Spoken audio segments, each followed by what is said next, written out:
Yeah. So, um, let's talk a little bit about let's talk about the game management, man. The game management was terrible.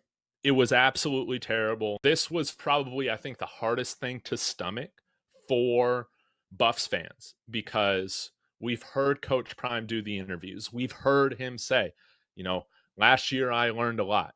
So when I'm talking about getting ready for the season, what I'm expecting is for just not to feel like I'm watching the Nathaniel Hackett Broncos coach. There were a few instances yesterday where you wanted to break out the Newports, where you wanted to say, oh my God, am I watching Nathaniel Hackett manage a game? And it makes you cry out and say, um, can we just have pre-Mahomes, Andy Reid level game management decisions coming from the staff and Coach Prime? We made this game way harder on ourselves because of what the coach and the coaches were deciding to do. That's not okay, and that is not in fairness to the players at all. Now, actually, let me share my screen here. Yeah, but stock down game management. I think if I'm going to give Coach Prime a grade for game management, I'm giving him a D minus, and the only reason I'm not giving him an F is because where I am going to give him substantial amount of credit is when Shador went through those sequences where he was struggling with the play clock to get the snap off in the second half. He took the time to take those timeouts to make sure that we weren't getting delayed games. We were pretty inconsistent with that particular scenario last year. That was one area where I felt like he did uh, understand the game management better. But inexcusable to go for it on your own. I disagree with Russ, Buffs News Weekly, a little bit on this when we were talking about it yesterday.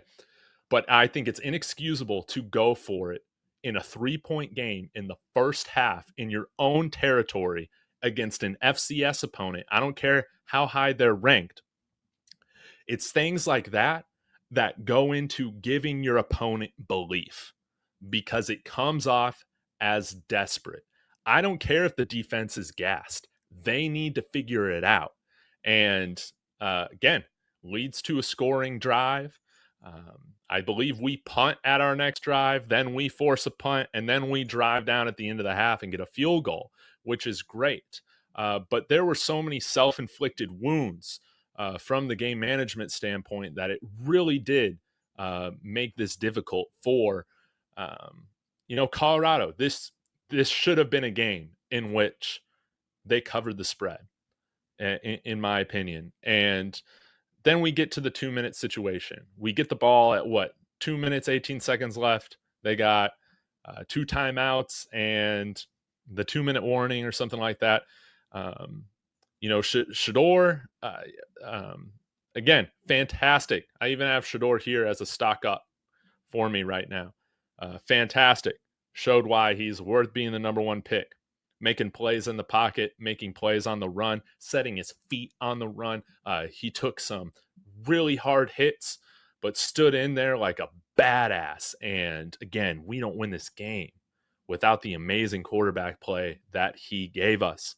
But he has to be better than that. He's got to know the math.